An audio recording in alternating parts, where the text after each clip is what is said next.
20장의 10말씀들 하나하나 함께 살펴보고자 합니다. 오늘 말씀 출애굽기 20장은 하나님이 모든 말씀으로 말씀하여 이르시되 이렇게 시작합니다. 모든 말씀으로 말씀하여 이르시되, 이건 성경 66권의 반복된 패턴입니다. 항상 성경은 이 형식으로 모든 말씀이 기록되어 있습니다. 모든 말씀으로 말씀하여 이르시되, 이 모든 말씀은 언어입니다. 언어. 인간은 언어를 통해서만 마음과 마음을 나눌 수 있고 삶과 삶을 나누고 또 삶을 영위하고 만들어 갑니다. 물론 언어를 통해 서로가 아픔과 상처를 주고받을 때도 있습니다. 언어는 인간만 가지고 있는 하나님이 주신 능력이죠. 모든 피조물 중에 유일하게.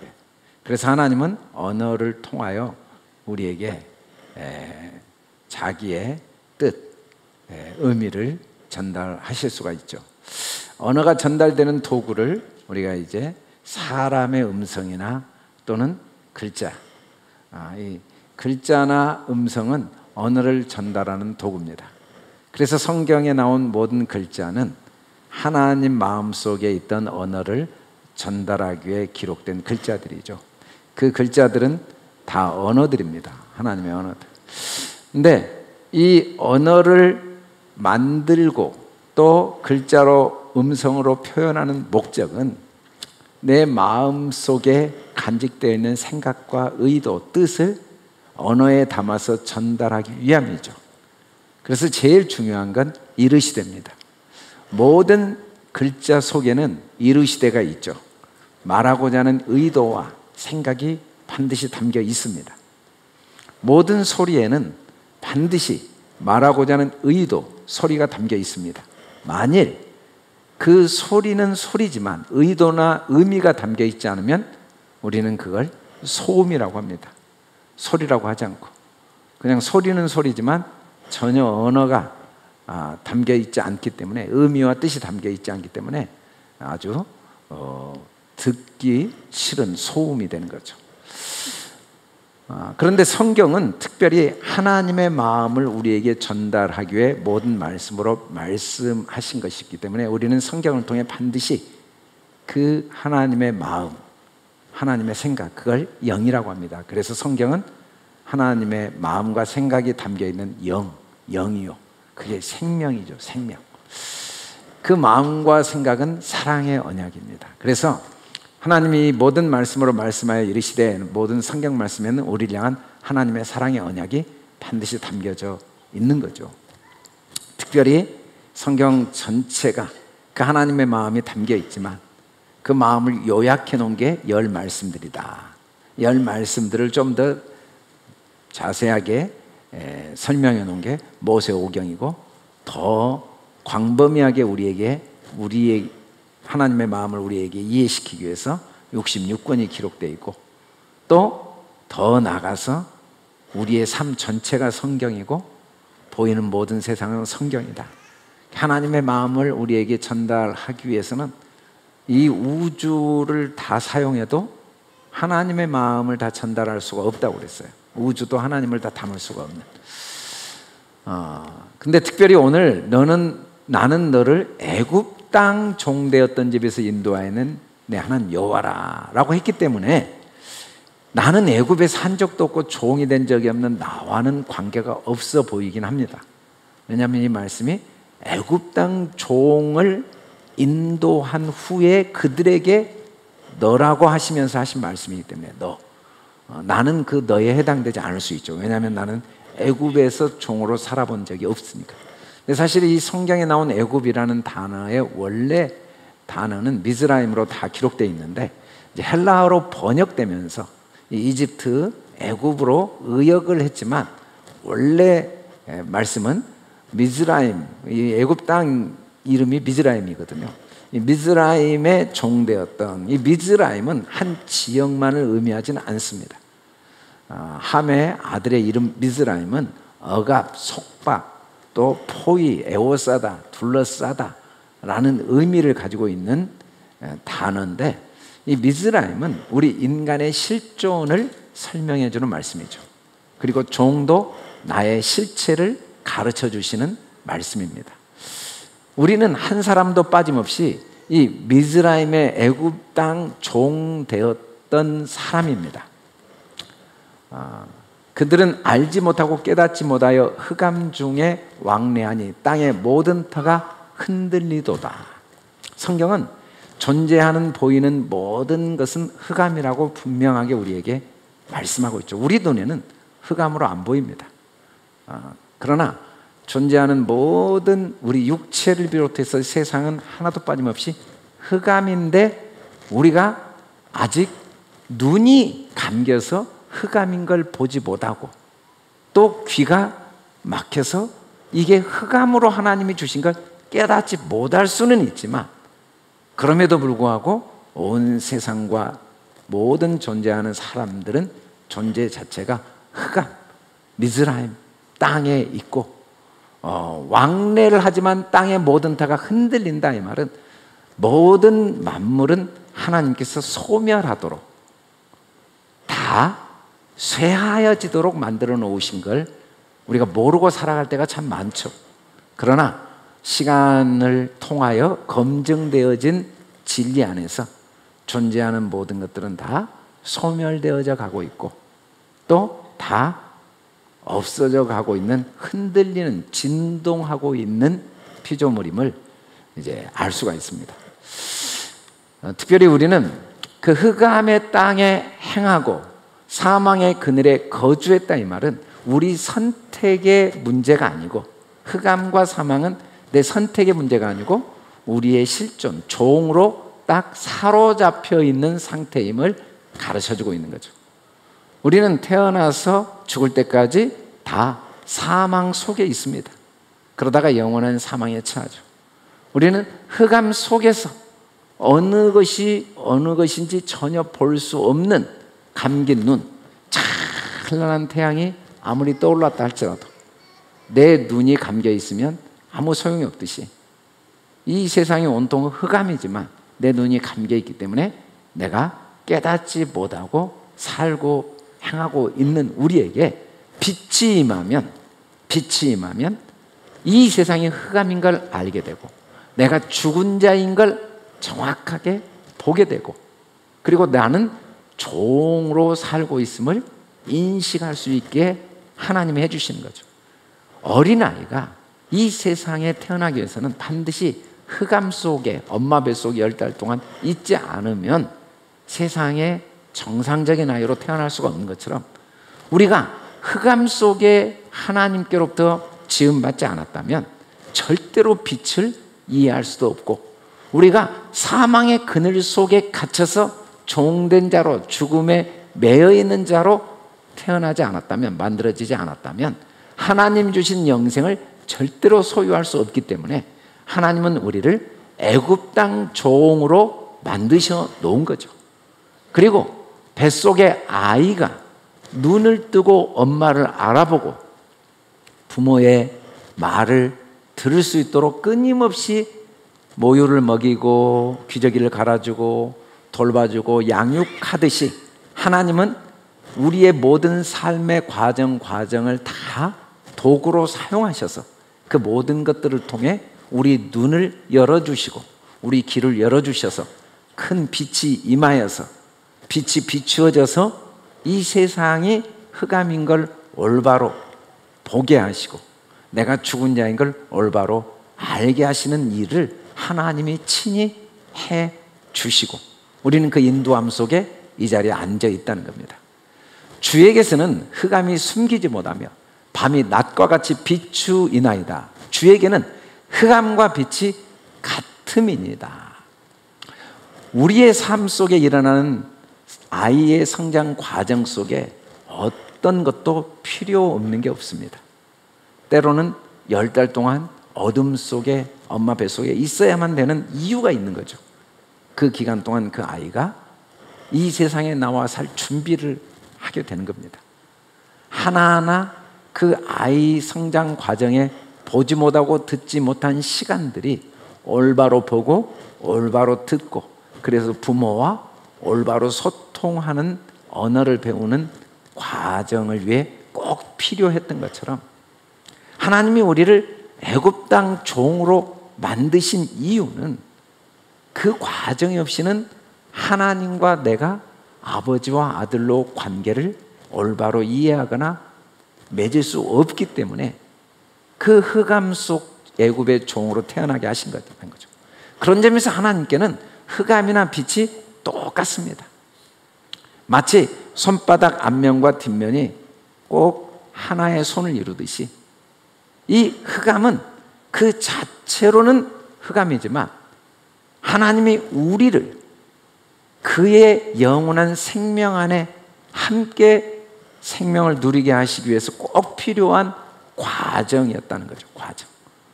그런 점에서 흑암이나 빛은 하나입니다. 하나. 왜냐하면 하나님은 관심이 딱 하나밖에 없다는 걸 말씀하고 계세요. 우리는 하나님의 관심을 모를 때가 있어요. 하나님은 우리 마음밖에 관심이 없고 하나님은 우리 마음의 기초에서 모든 걸 움직이십니다. 하나님은 우리 말을 듣지 않으세요. 하나님은 우리 행동을 아예 보시지 않으세요. 하나님은 우리 마음에만 집중되어 있죠. 성경 66권은 우리 마음을 위한 말씀이에요. 뭐 어떻게 세상을 살 것인가, 어떻게 가정을 이루고 자녀를 어떻게 키우고 국가를 어떻게 경영하고, 이건 성경 말씀이 없어도 얼마든지 알 수 있게 하나님이 세상에 많은 도구를 만들어 놓으셨고, 성경은 그 많은 도구들이 나를 향한 하나님의 마음이 어떠한가를 알게 하기 위해 가정도 만드셨고 세상도 만드셨고 국가도 만드셨고 자녀도 낳게 하시고 직업도 갖게 하셨다는 걸 깨닫게 해주는 게 성경이죠. 이 성경 말씀이 없으면 세상을 사는 이유를 올바로 알 수가 없어요. 가정을 주신 뜻을 올바로 알 수가 없어요. 이 성경 말씀을 통해 가정을 왜 주셨는가? 직장을 왜 주셨는가? 우리의 삶이 왜 늙고 병들어 육체의 죽음을 맞이하는가? 그 모든 것은 나의 마음을 만드는데 꼭 필요해서 하나님이 두셨다는 거죠. 나의 마음. 부모는 자녀의 마음에 밖에 관심이 없습니다. 어떤 부모도 자녀가 말하는 억양, 문법, 말투, 태도 별로 관심이 없어요. 다른 사람이 말하면 마음에 관심 없습니다. 왜 말을 저렇게 정확하게 말하지 않지? 왜 저렇게 인상을 쓰면서 말하지? 왜 저렇게 어법이 안 맞지? 왜 저렇게 반말로 이야기하지? 지가 뭔데? 왜 나한테 그러는 거야? 좀 부모가 누구야? 어떤 놈의 자식이야? 뭐 이런 데만 관심을 갖습니다. 그래서 거의 사람들이 표정이 어떠냐, 말투가 어땠냐, 그 내용이 어땠냐만 관심 갖지 마음에는 관심이 없어요. 근데 부모는 자녀의 말투에 관심 없습니다. 막 화를 내면 저놈이 왜 갑자기 화를 내지? 마음이 왜 그럴까? 왜 저놈이 말을 반말로 엄마한테 저렇게 함부로 말하지? 뭐 그 말투가 중요한 게 아니라 마음. 하나님은 우리 마음을 다 아세요. 그리고 우리 마음에만 관심이 있어요. 마음. 그런 점에서 우리 마음을 만드는데 때로는 흑암이 필요한 거죠. 자녀의 마음을 만드는데 어쩔 수 없이 부모는 말투가 싸가지 없어도 용서를 해야 됩니다. 어떨 때는 너무 잘못한 게 없는데도 화를 내야 됩니다.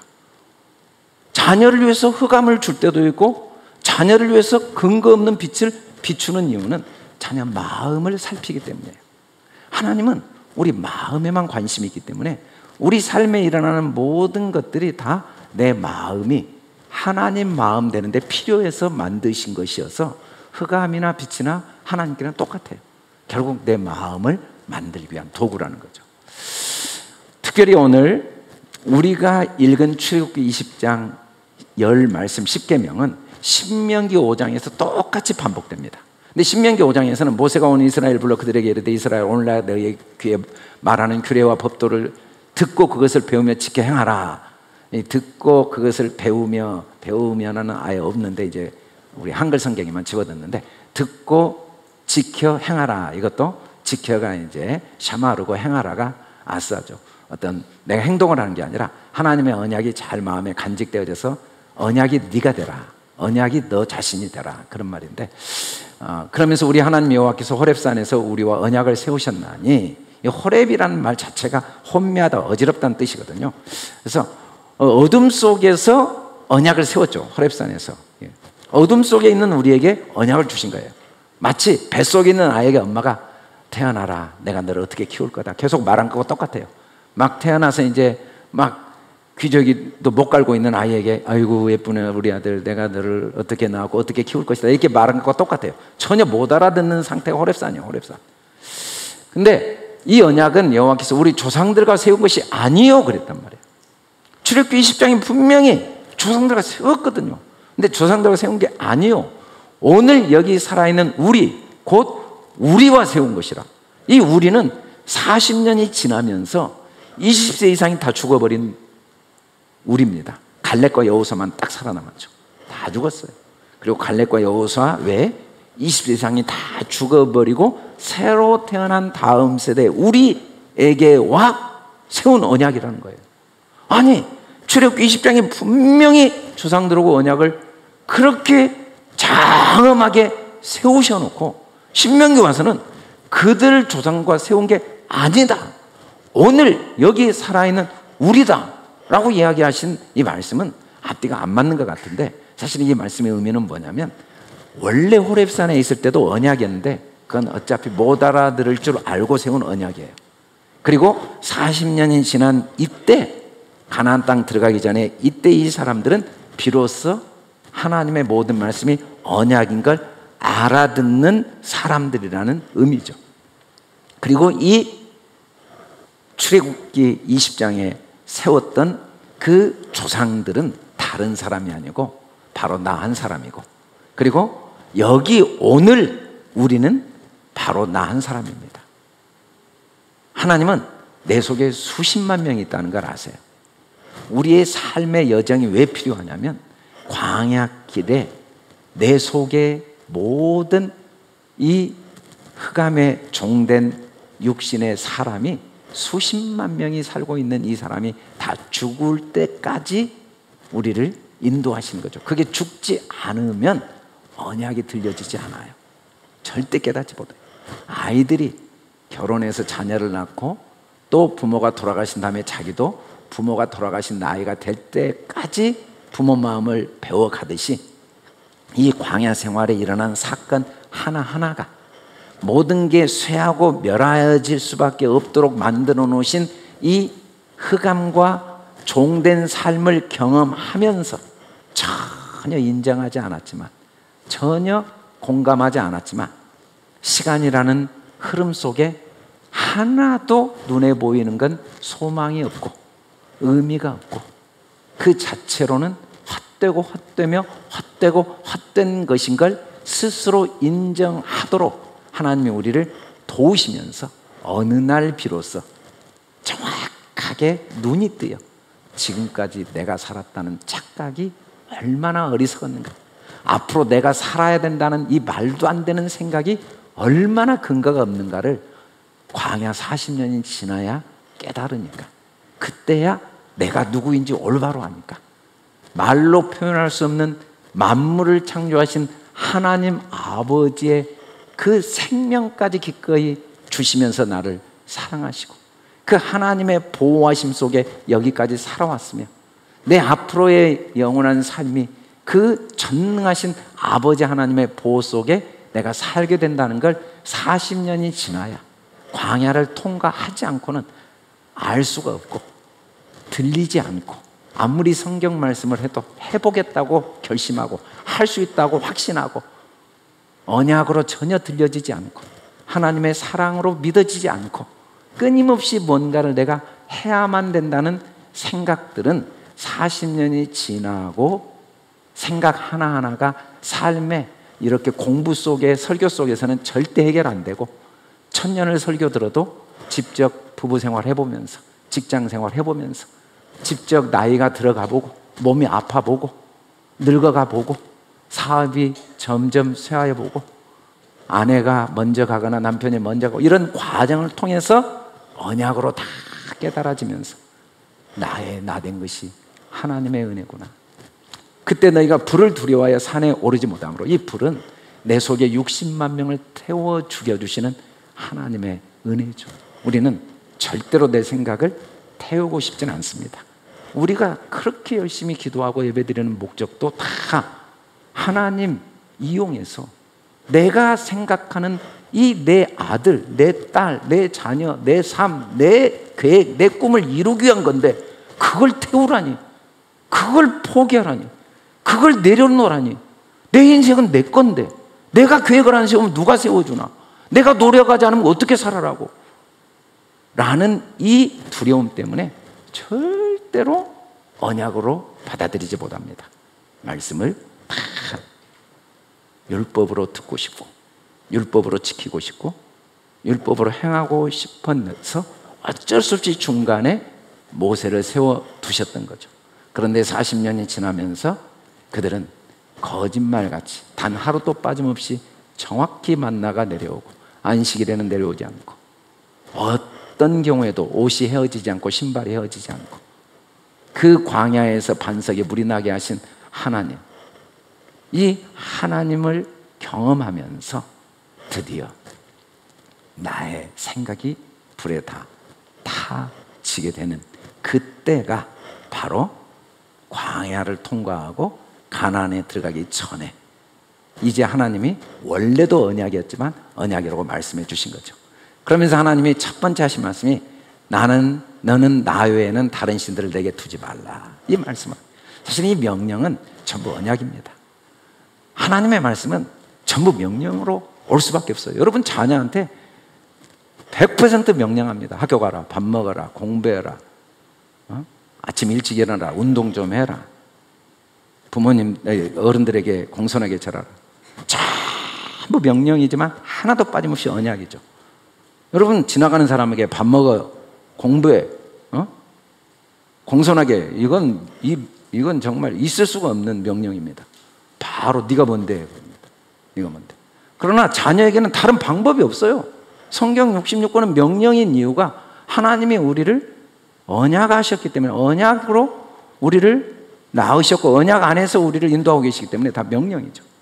그래서 이 말씀은 나라고 했는데, 번역을 나라고 했는데 원래 히브리어로는 파나이, 파님이 이제 얼굴인데 얼굴, 파나이 그러면 나의 얼굴입니다. 나의 얼굴 외에는 이란 말도 번역상 옳게 번역했지만 이 알이란 말은 이때 외에는 말은 대신 그런 뜻입니다. 야, 너 그거 외에 다른 것은 이제 그거 대신, 그거 위에, 그거 반대, 그게 이제 알이죠. 그래서 내 얼굴 반대, 내 얼굴 대신 다른 신들을 내게 두지 말라라고 할 때 다른 신들은 엘로임 아헤림인데 반대의 하나님이란 뜻입니다. 하나님은 두 하나님이 있거든요. 얼굴 하나님과 뒤쪽 하나님. 하나님은 두 하나님이 있어요. 근데 우리는 영원히 우리 힘으로는 얼굴 하나님을 알 수가 없어요. 왜냐하면 우리는 하나님이 보여주신 뒤쪽 하나님만 보고 살게 돼 있거든요. 만들어진 모든 만물은 하나도 빠짐없이 하나님을 보여주는 모습들입니다. 하나님께로부터 나오지 않은 게 하나도 없어요. 여러분 우리가 생각할 때 바이러스를 하나님이 마귀고 뭐고 하나님을 보여주지 않는 게 하나도 없습니다. 존재하는 먼지 하나부터 우주까지 이 정도도 하나님을 다 보여주는데 부족해요. 여러분 제가 제 아내가 수술 때문에 병원에 입원하려고 하니까 제일 먼저 하는 일이 소변 받아오라고 그러더라고요. 소변까지 봐야 정확하게 내 아내의 상태를 알 수가 있어요.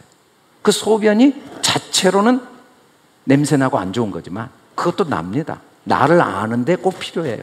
대변도 받아와야 돼요. 대변 똥 그건 정말 더러운 거죠. 그러나 그것도 납니다.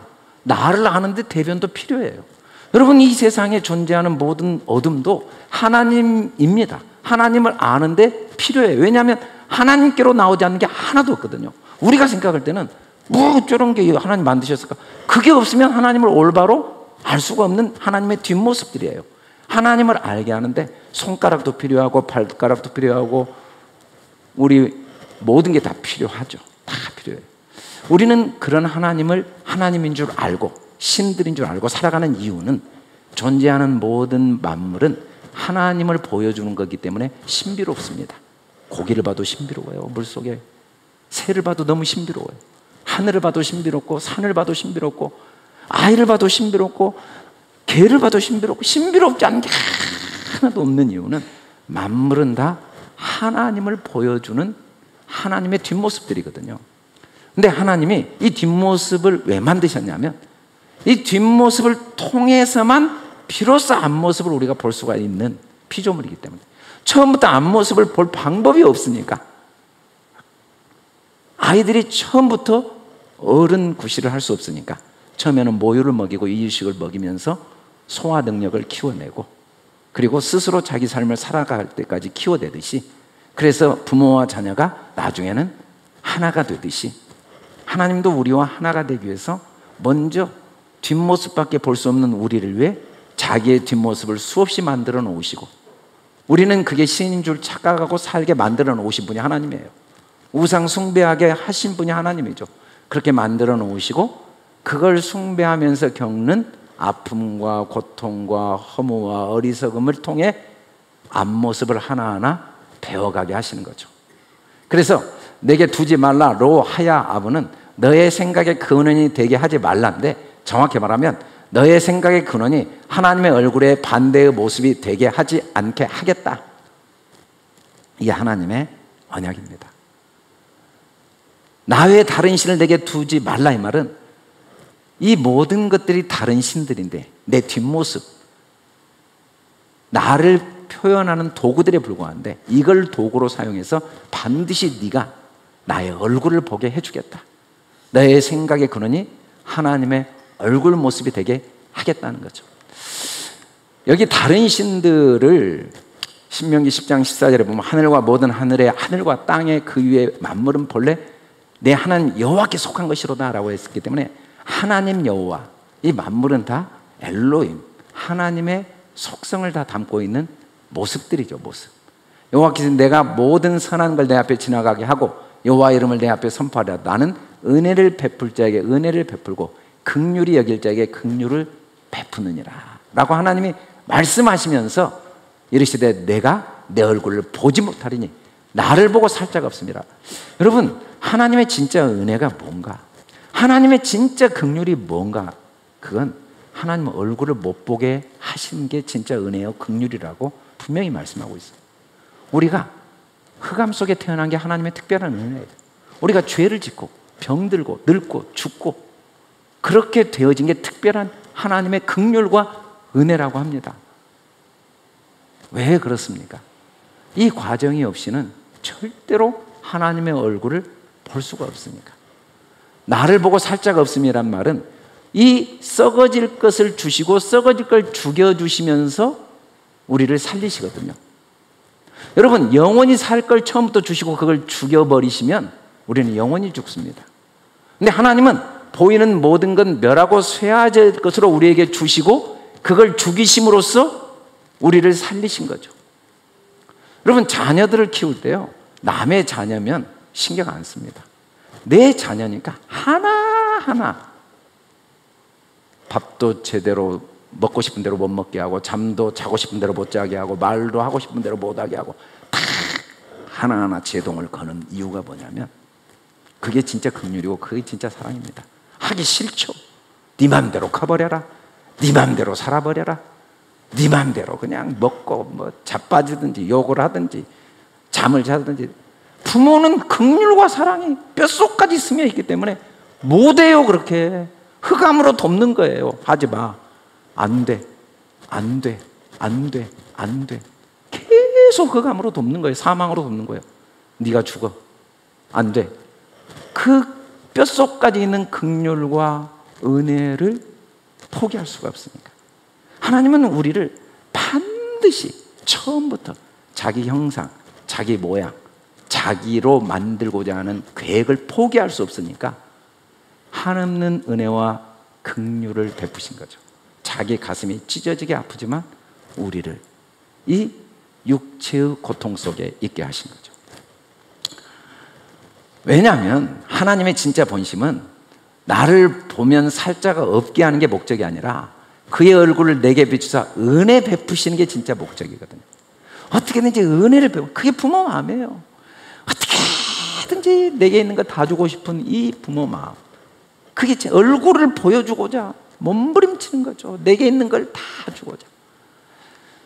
자, 은혜를 주는 과정을 우리에게 소개했는데, 모세를 하나님이 산에 부릅니다. 호렙산에.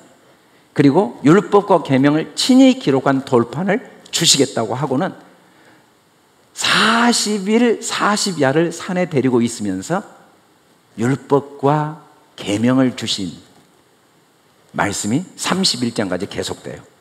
그래서 24장에 올라오라고 하신 다음에 40일 40야 동안 하나님이 돌판에 새긴 말씀을 주시기까지 31장까지 다 된 다음에 증거판 돌을 모세에게 주시면서 이 돌판이 하나님이 친히 쓰신 것이다 라고 모세에게 줍니다. 이게 31장으로 딱 끝나요. 모세가 하나님의 율법과 계명을 가지고 32장에서 내려옵니다. 딱 내려왔더니 백성들이 뭐합니까? 우리를 인도할 신을 만들라 그러니까 아론이 송아지 형상을 만들어서 너희를 애굽 땅에 인도해낸 너희 신이다. 우리는 좀 이해가 어려운데 이 송아지가 히브리어로 알렙인데, 알렙이 알파벳 히브리어 첫 자로 하나님을 의미합니다. 근데 알렙은 무음이에요. 하나님은 보이지 않으니까 무음인데, 하나님이 보이게 하신 게 황소거든요. 알렙은 황소를 의미하는데, 그래서 이제 아론을 통해 하나님이 설명하신 거죠. 송아지 형상을 만들어서 너희를 애굽 땅에 인도해낸 너희 신이다. 우리는 태어나서 죽을 때까지 전부 보이는 것만 신이라고 확신합니다. 병도 나서야 하나님이 계신 거고, 돈도 있어야 되고, 내 마음의 감정도 느껴야 되고, 눈으로 보여야 되고, 이 머리로 이해가 돼야 하나님이 인정됩니다. 내가 눈을 감고 있어도 태양은 찬란하게 뜨고, 깜깜한 밤이 돼도 태양은 찬란하게 뜨고, 폭풍우가 일어나도 태양은 찬란하게 뜨고 있지만 우리 눈에는 태양이 없어 보여요. 폭풍 속에 태양이 없어 보여요. 그래도 태양은 있는데 우리는 그걸 모르죠. 절대 몰라요. 왜? 우리는 보이는 것으로 판단하니까. 이제 성숙해지면 밤에도 태양이 있다는 걸 알겠죠. 밤에도 폭풍이 일어나도 그 뒤에 태양은 여전히 있다는 걸 알겠지만 어릴 때는 몰라요. 육에 속한 그리스도인들은 모르죠. 보여야 돼요. 송아지가 신이다 이 말은 보이는 걸 신으로 믿고 있는 우리의 실상을 아론을 통해 하나님이 보여주셨죠. 근데 이 모습을 본 모세가 한 행동은 하나님이 직접 그를 손으로 써서 준 돌판을 던져서 깨트려 버립니다. 이 일은 모세가 선택한 건 아니에요. 이 일은 모세가 화가 나서 한 게 아니에요. 만일 화가 나면 왜 하나님이 주신 돌판을 깨트립니까? 백성들을 깨트려야지. 뭐 화날 일이 뭐가 있어요, 모세가. 뭐 자기 백성도 아닌데. 이 의미는 정확히 뭐냐면 돌판을 첫 번째 주신 목적이 나는 보이는 황소만 신으로 섬길 수밖에 없는 걸 깨닫게 해주는 게 돌판을 준 목적인데, 그게 드러났잖아요. 백성들이 다 보이는 걸 신으로 섬기는 게 드러났으니까 더 이상 돌판이 필요 없어서 깨트린 거예요. 율법은 내가 얼마나 죄인인가를 아는 데까지만 필요해요. 그러면 다 깨져버립니다. 율법은 나는 소경이었구나 아는 걸 아는 데까지만 필요한 거예요. 나는 죄인이구나, 나는 죽은 자구나, 나는 생명이 없구나, 내가 사는 건 내가 아니구나, 나는 아무것도 아니구나, 그걸 깨닫는 순간 거기까지만 율법이 필요해요. 그걸 깨닫는 순간 율법은 더 이상 필요가 없어서 깨트린 겁니다. 그래서 깨트려 버렸죠. 깨트리고 나니까 하나님이 33장에서 너를 반석에 두고 내가 지나가도록 내 손으로 덮었다가 손을 거두리니, 이 오해하기 쉬운데 그동안에 하나님 뒷모습만 보게 했는데 드디어 앞모습을 볼 수 있게 됐다는 거죠. 이제 그동안 등을 봤는데 얼굴을 보지 못했는데 내가 손을 비껴서 뒷모습 아니라 앞모습을 보게 하겠다. 그리고는 돌판을 다시 가지고 오라고 합니다. 내가 깨트린 처음 판에 있던 말을 내가 판에 쓸 테니까 34장에 돌판을 다시 가져오라. 그래서 돌판에 하나님이 다시 글을 써준 걸 받아올 때는 모세는 몰랐어요. 모세는 자기가 여호와 말하였음을 말미암아 얼굴에 피부에 광채가 난 걸 깨닫지 못했어요. 모세는 두 번째 돌판을 받을 때는 하나님의 얼굴을 보고, 그게 이스라엘 백성들의 죄를 통하여, 그 금송아지를 만든 죄를 통해 율법이 우리에게 어떤 기능을 하고 있고 하나님이 우리를 율법 안에 가둘 수밖에 없었던 그 이유를 비로소 깨달으면서 이제는 은혜 아닌 게 하나도 없다는 사실이, 언약 아닌 게 없다는 사실이 깨달아지면서 얼굴이 광채가 났는데 모세 스스로는 몰랐죠. 사람이 자기 친구와 이야기한 같이 여호와께서는 모세와 대면하여 말씀하셨어요. 어떻게? 이 과정을 통해. 그와는 내가 대면하여 명백히 말하고 은밀한 말로 하지 않으며 그는 또 여호와의 형상을 보거늘. 진짜 형상은 얼굴입니다. 진짜 그 얼굴은 말로 표현할 수 없는 하나님의 긍휼과 사랑이 담겨 있지 않는 게 단 하나도 없다는 게 하나님의 형상이죠.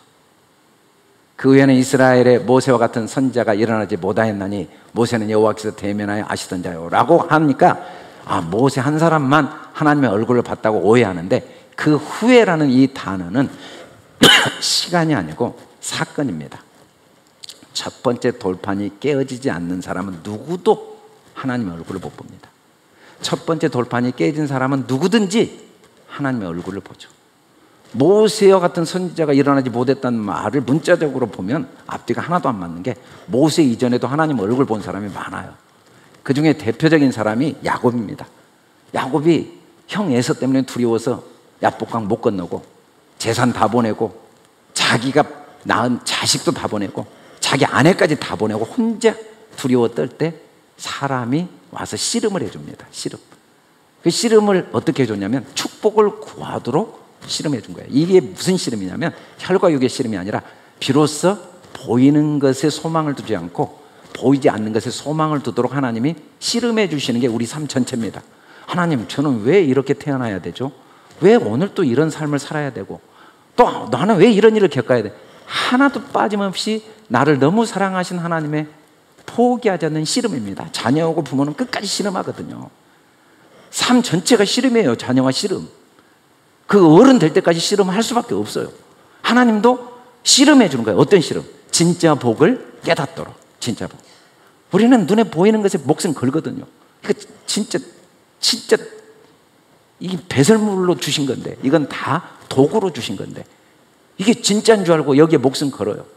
근데 하나님이 진짜의 복을 구하도록 끝까지 씨름해 주시죠.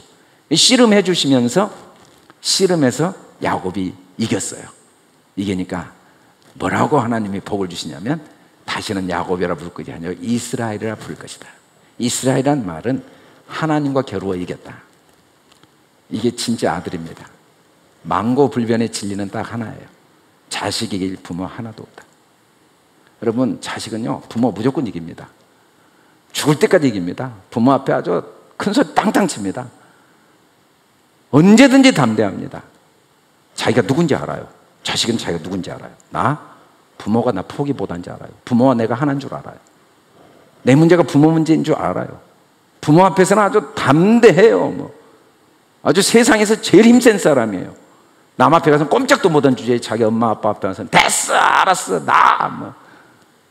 아주 이 온 우주를 지배하는 폭군처럼 무조건 이겨요. 무조건 이깁니다. 자식 이긴 부모 없어요. 왜냐하면 부모는 자식을 포기 못하니까. 긍휼과 사랑이 너무 많으니까.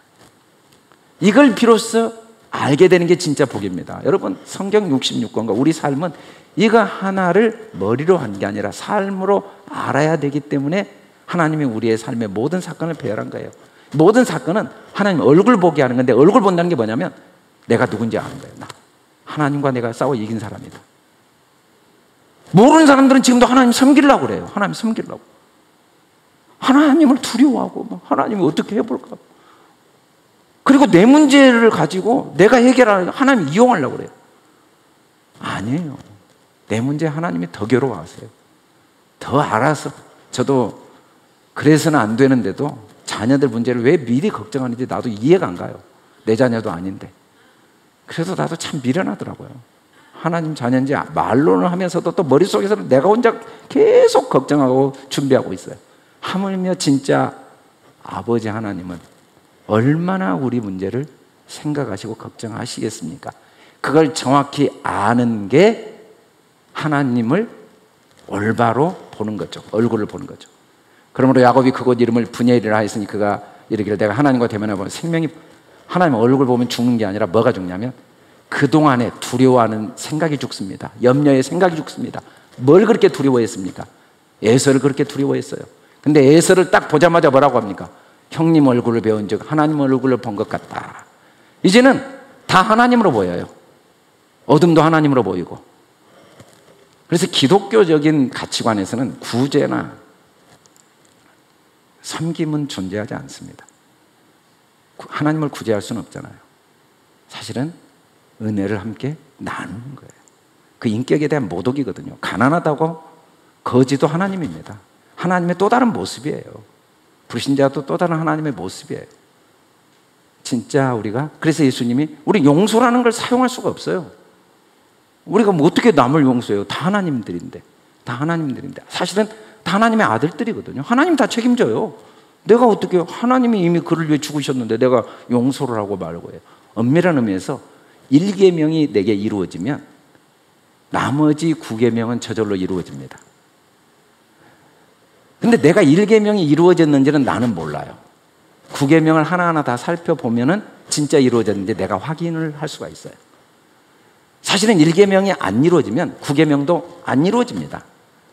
내가 9계명을 1계명을 지키지 못한지는 나는 몰라요.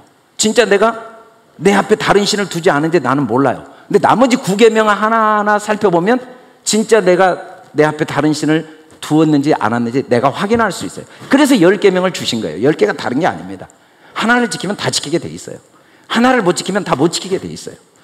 근데 내가 어리석은 나는 알 수가 없어요.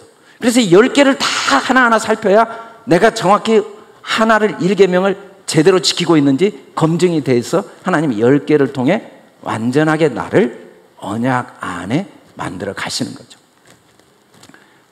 야곱은 완전히 변합니다. 바로도 축복이에요. 바로도 하나님의 얼굴로 보이니까 그 속에도 하나님이 계시고 하나님의 피조물이고 하나님의 섭리 속에 이전까지는 바로는 그냥 자기와 관계가 없는 줄 알았어요.